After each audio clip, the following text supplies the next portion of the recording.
Hello there, and welcome to the Construction Revolution podcast. My name is Stephen Rossi Zalmans, and here on the show, we explore the latest trends, technologies, people, and organizations that are revolutionizing or disrupting the construction industry and are changing what the industry will look like tomorrow.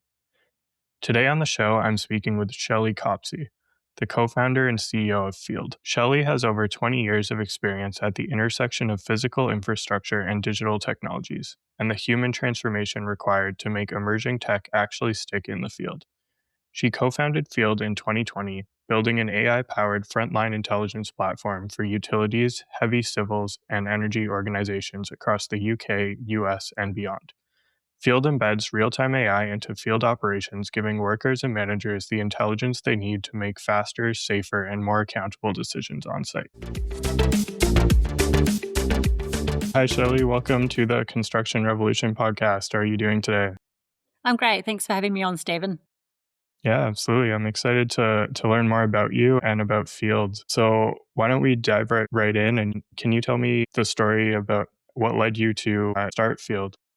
Yeah. So I didn't come from a software background. I came from infrastructure and business transformation. I guess throughout my career in infrastructure, I kept seeing the same problems. Organizations invest in millions and billions in assets and technology, yet the most important decisions were made with very little real-time information from the field. When you get into the construction and utility sector, where I'm lucky enough to work, you find the most incredible people, right? People with engineering at their heart, people who are doing great service to their communities. But when they're being managed and managed by people remote to the job sites where the work is done, they're managed by people who are flying blind and they're managing, in a reactive way. And I guess, AI became a real catalyst if you go back 5-6 years ago, where we could begin to think about the wealth of information that was really sitting there about what these people were doing, but how could you synthesize that in real time and actually go from this, old reactive way of working to working in a proactive manner. And I guess, we decided to found FYLD because we wanted to become the intelligence layer between the field and the people responsible for, running these massive pieces of infrastructure and building the infrastructure for our communities. Nice. Yeah, that's great. So in terms of, can you tell me about like how you actually founded or co-founded, I think, the company, and what was that story and the process of obviously AI, as you mentioned, like was just beginning when you started FYLD, and where we are now. What has that journey been like?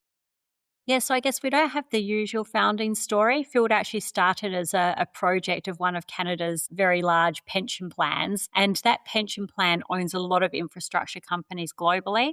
And they were seeing persistent problems in the field. And, this will be familiar to anybody in this space. They were seeing cost overruns, they were seeing schedule overruns, they were seeing quality problems, and they were seeing people get hurt at a rate higher than any of us think is reasonable as we, really push to try and get to zero harm. They actually went to Boston Consulting Group, originally looking for a consulting project, but fortunately for us, BCG looked at some of the technology trends that were around in 2020.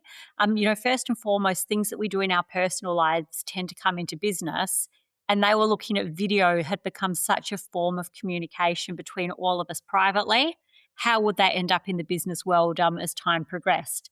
They were looking at the 5G standard. Anybody not particularly familiar with it, we went for a world of assuming we're all downloading information to our phones to a world where we could upload and download equivalently. We were looking edge compute. Our field workers are in environments that are not always connected, and we knew that the ability to do complex AI on phones out of connectivity would get better and better. And, we looked at a number of these trends, and actually it caused us to say, a future world of how we manage construction workers was no longer going to be asking people to go from pen and paper to, a digital form.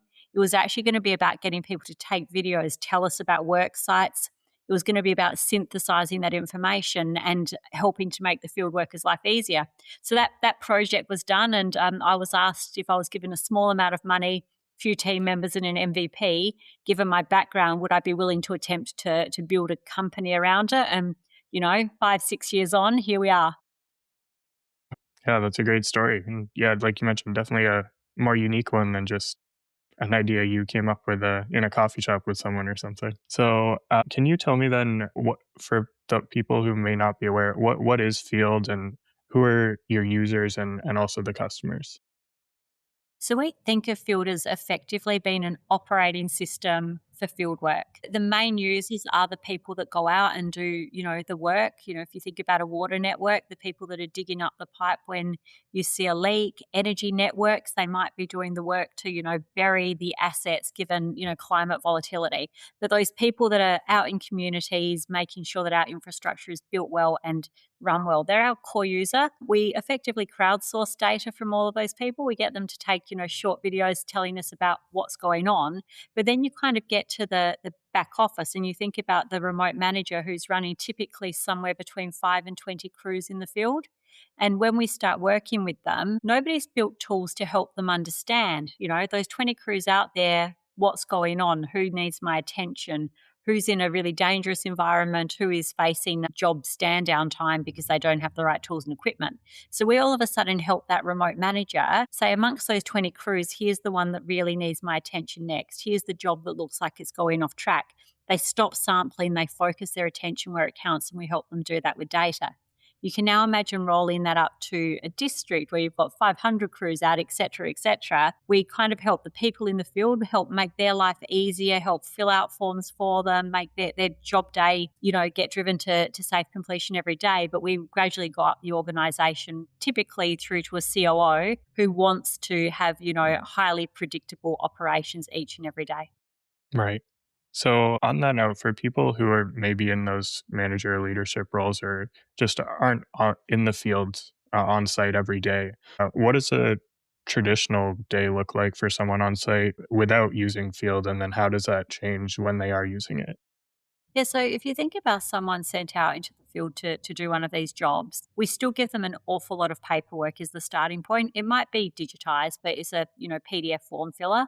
They arrive on site and they have to do a safety assessment. I think that if you're not someone that goes out to an industrial work site, but let's say you're someone sitting in an office, what happens in the field is no different to what happens in the office. When you just do something on repeat, you stop thinking about it, all that well, and it's always where risk emerges.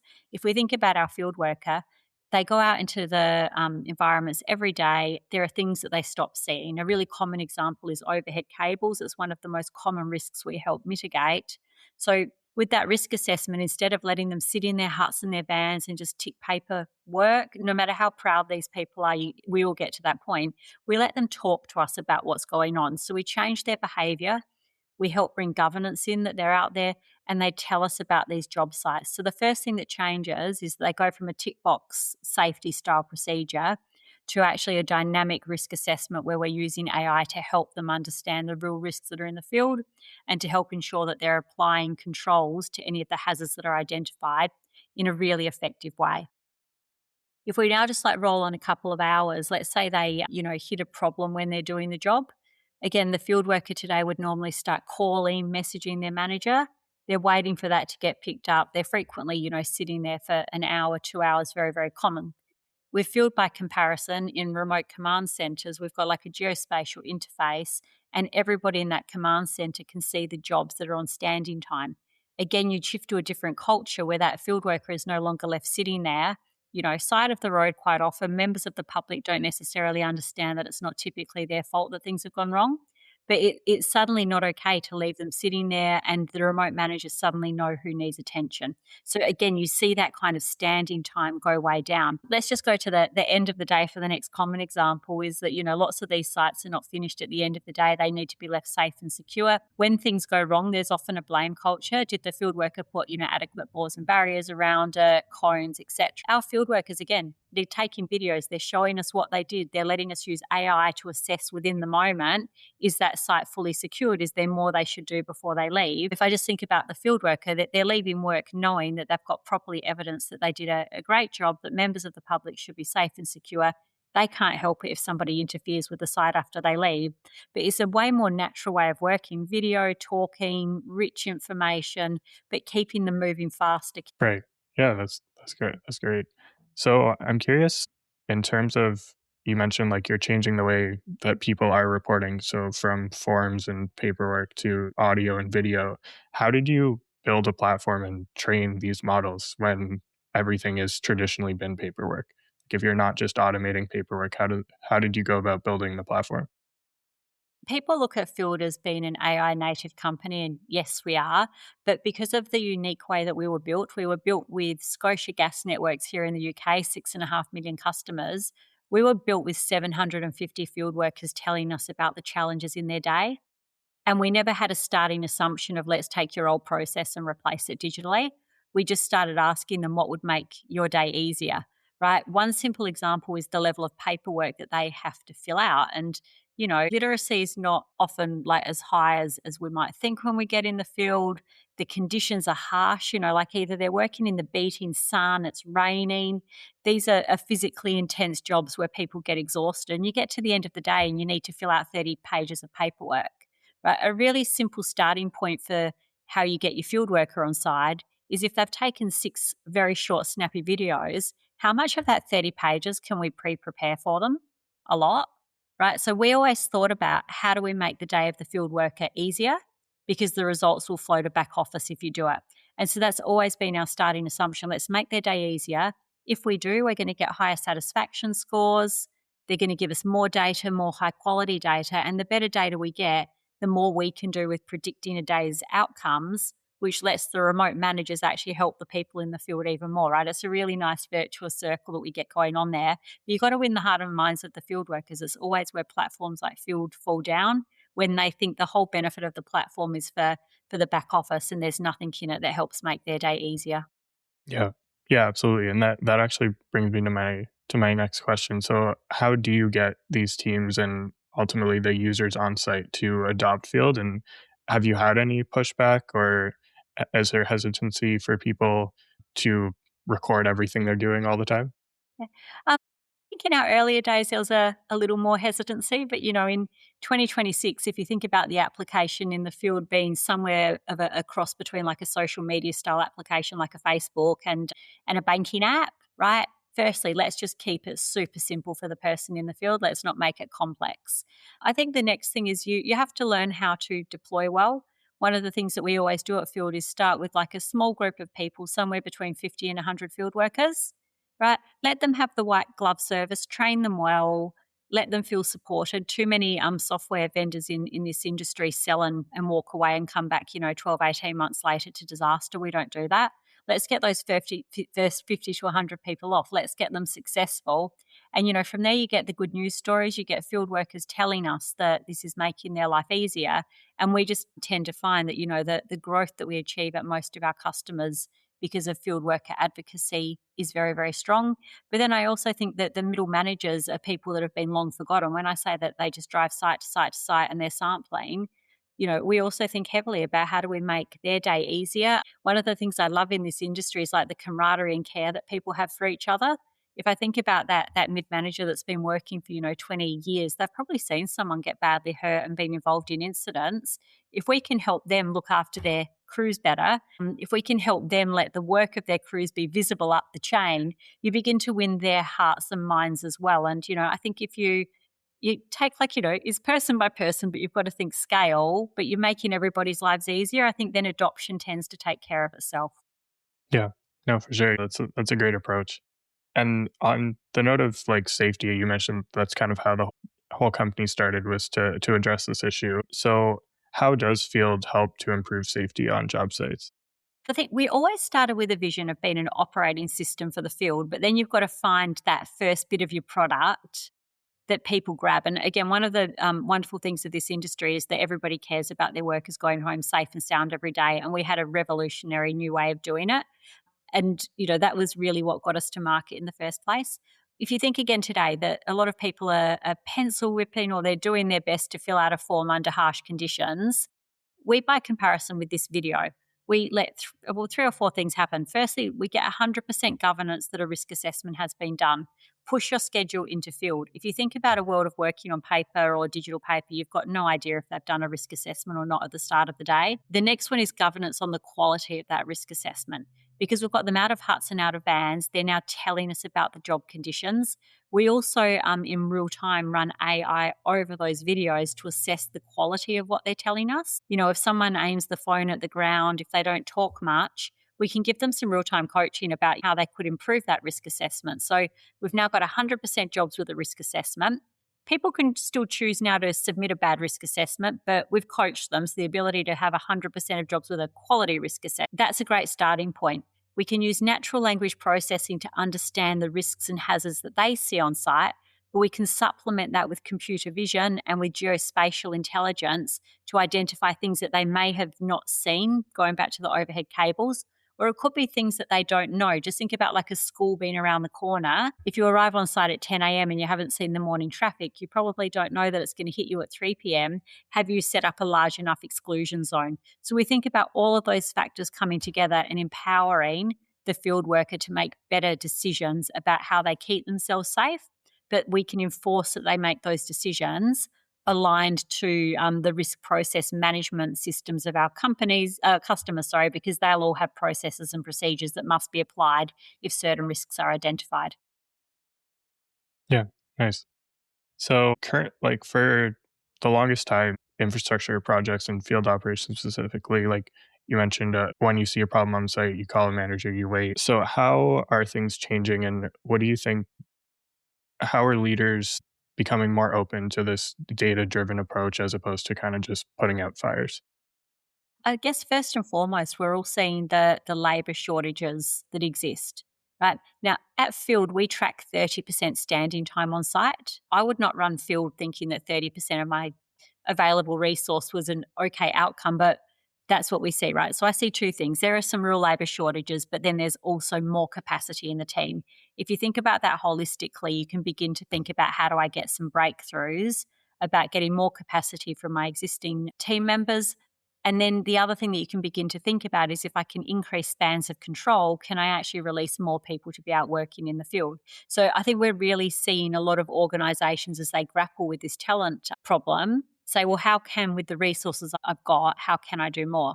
I think we're also seeing that, when people look at where they want to go work, particularly the younger generation, we don't have enough coming in, but there are people coming in. We're beginning to see customers think about how is technology a strategic advantage in attracting people, right? Safety is great. Nobody wants to work in an environment where they get hurt. But just beyond that, no 18-year-old wants to go somewhere where they're going to pen and paper, 30 pages of documents at the end of the day. So I think, you begin to see this confluence of factors in the market that are causing people to reimagine how field work can be done. Right. So, moving away from field for a little bit, AI is obviously everywhere and especially becoming more and more so in construction and infrastructure as well.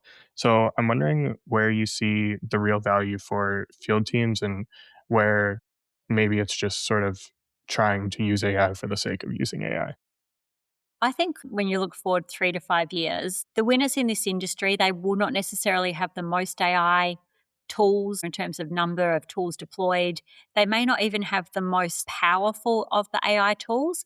I think it will be those that have started early now, even maybe 3 years ago, and they've figured out how to drive adoption in their teams and they're figuring out how to make better operational decisions, right? Like, in this industry, there's a lot of areas that can be optimized that are a lower hanging fruit that people can go after.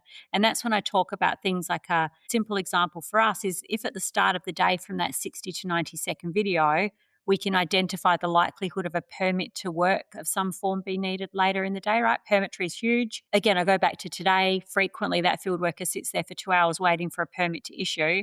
If we can predict and put that in place within 2 minutes at the start of the day, right? There's a lot of these types of things where I think we can really rapidly help organisations get to better operational process. But I think it's an absolute imperative that people are thinking and acting now, that this is becoming part of their talent strategy across the organisation, and they're beginning to build that, I guess, the corporate muscle of how do I use these tools. The other thing that I would add is I think too many organisations are still just thinking in terms of pilots. AI is very different to SaaS, right? If we go back to a world of SaaS style products that were workflows, you didn't necessarily gain advantage because your whole organization followed the same workflow. If you think about a world of AI, as you scale up and get more data, again, you may not actually need the most powerful algorithm, but if you've got a huge amount of data fueling a solid operational decision making tool, you can get to some really great outcomes. Yeah. Yeah, definitely the data is the most important part if you if you don't have good and consistent data, whatever AI model you have, no matter how powerful, is not going to be very useful. Precisely. And this data is not easy to come by, right? So again, move now, don't procrastinate. Yeah, yeah, absolutely. So apart from fields, what other technologies and softwares are you seeing either on site or just in the construction industry in general that excite you for the future? I guess like digital twins has been, a hype for many, many years, right? But the disconnect from what was really happening as people built assets and what was in those models was not able to be bridged. I think that digital twins actually becoming operational versus engineering models, heaps of promise for the industry.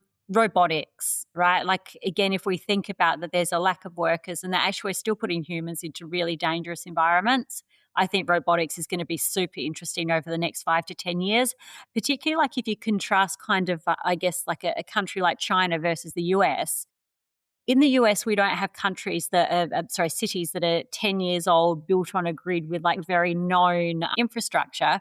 So I think it's going to be really interesting in our kind of convoluted and messy cities how we bring the promise of robotics to life. Other one is computer vision, just monitoring assets continuously. We've never had this chance before, but we're getting so much better at building massive data sets, but understanding the poignant bits that we want to keep. What can we let go of, and how will that impact asset health and condition? Huge. But I think most exciting is so many impactful technologies are becoming like very applicable, but they themselves will form an operating system that will be vastly different to how we think about managing an infrastructure company today. And, I really look forward in 10 years to stepping back and looking at how some of these organizations are run as these become dominant technologies versus, that piecemeal pilot style development. Right, absolutely. So looking sort of to the future of field and also the industry, how do you see operations and infrastructure evolving over, let's say, the next 5 to 10 years, when something like field and also other AI tools are fully embedded into their processes? I think first and foremost, every field worker is going to have an AI assistant, and it will just be a naturally easy to use assistant just helping them do their job, right? They won't think much of it. It'll just be a normal way of working. I think then when we step back to managers and how much of a patch of the operations can any manager run, I think it's going to be way bigger than it is today, but they'll have even better visibility than they have today, despite it getting better. I think risk prediction is going to become routine. When I talk about risk prediction, predicting where we're going off schedule, where we're going to have a cost blowout, where we're going to hurt somebody, all of these things. So, risk from a multitude of angles. I think that we will just think nothing of predicting it and acting upon it. Routine reporting, I reckon, will largely disappear. We're going to have so much contextual information from the field. Anything back office needs to do, we'll click a button and we'll automate. And, the capacity that will free up for our field workers and the job satisfaction, I don't think we should underrate that. I think, operational decisions are going to become evidence based. It's not the fault of this industry that they're not today. People, in the technology sector haven't built for this previously, but I think that's fundamentally changing. So, if I bring it up to a higher level, the field worker in the next 5 to 10 years will always be essential to my mind. I think you hear many people talk about like the humans will disappear. I cannot see that in, the part of the world that I operate in. But what's changing is that every work is going to be supported by intelligence that simply wasn't available before. Yeah, no, that's great. And it's an exciting future for sure. To wrap us up, if someone's listening today and they want to learn more about field, where should they go? And if they're interested in getting started, what does that process look like? And also, like, what markets are you serving right now? Yeah, so we're currently in the UK and Americas, from Canada to mainland America down to South America, infrastructure and utilities. So either people that own these assets or supply chain. And we're actually now beginning to switch gears and really get into the energy sector as well. If people want to find us, we're FYLD. So we can be found at www.fyld, which is FYLD.ai. Connect with me, Shelley Copsey, on LinkedIn. Between all of those spots, you'll find a wealth of information about the work that we're doing with our customers globally and how we're setting the scene for what an operating system is in the field. Great. Well, thank you so much for your time and letting letting us know more about field and about the future of operations. Thanks, Stephen, for having me.